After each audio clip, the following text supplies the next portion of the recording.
Now to a NewsNation exclusive from our southern border. An 18-year-old migrant is found desperate, hungry, and alone in the Texas wilderness. NewsNation was there when the Terrell County sheriff rescued him. He told law enforcement he was fleeing the drug cartels, and that's a dangerous reality for many migrants hoping to find refuge in the U.S. They are forced to use cartels to help cross the border, and pay dearly for that, by the way.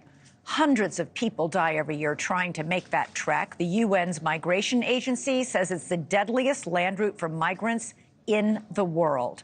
In Terrell County, authorities say they're seeing a dramatic increase in the number of dead migrants found in that area, and arrests are on the rise.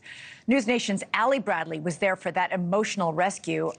Allie, law enforcement likely saved this young man's life.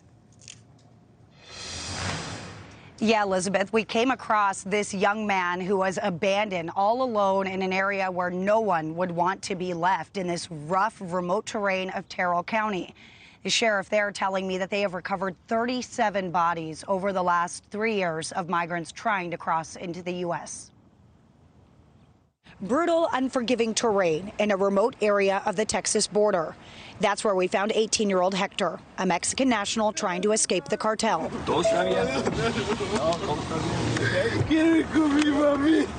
Hector tells a gut-wrenching story of getting abandoned by the group he was traveling with. He's clearly distraught.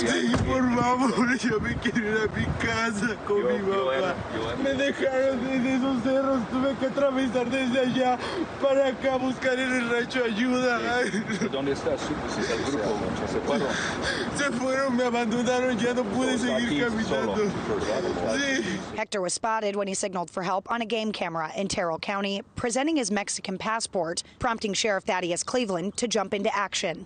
Hector tells us he had to camp alone in a rancher's RV for 2 days. He fashioned a flag to alert for help using a pillowcase and piping. That's where he was going to walk with to try to get somebody's attention. He says a cartel tried to get him to work for them. He says he refused and immediately set out for the U.S. Hector paid smugglers more than 50,000 pesos, about $3,000 US to get him to the U.S. And he was on the hook for another $3,000 US when he got to Indianapolis, where he said his dad is a roofer. A mí me amenazaron de Tehuacán que si no le iba a trabajar al narco porque yo le debí un favor. Entonces ocupaban sacarme rápido de Tehuacán. ¿Cuánto pagaste para venir aquí? Alrededor de 50 por ahí, 50,000. ¿Y pagaste todo allá en México o necesito pagar más aquí en los Estados Unidos? Pagué piso y llegando a Indianápolis pagar más, pagar 50,000 más. Hector says he did not want to claim political asylum because his goal was to get back to Mexico to get the rest of his family. Sheriff Cleveland has spent more than 26 years with Border Patrol, and now as sheriff, he says he has never seen anyone as desperate or in rough shape as Hector. And he says he likely would have died if he had not been found. Sheriff Cleveland says that over the last 3 years, they have recovered 37 bodies. Prior to that, they had only 1 death each year.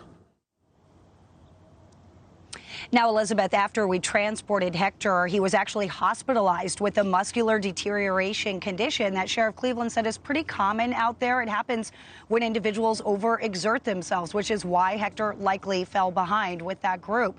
Now, I just talked with the sheriff who tells me that Hector was released yesterday and he was sent back to his home state in Mexico. Elizabeth. Oh, that footage of that 18-year-old, very young man crying because he wants to go home to see his mother is really gut-wrenching, Allie. And heaven knows what awaits him. The cartels are still there threatening him if he doesn't work for them. Allie Bradley, thanks for an incredible report. Really appreciate it. Thanks so much for watching. Go to joinnn.com to find NewsNation on your television provider. And don't forget to click the red subscribe button below to get more of NewsNation's fact-driven, unbiased coverage.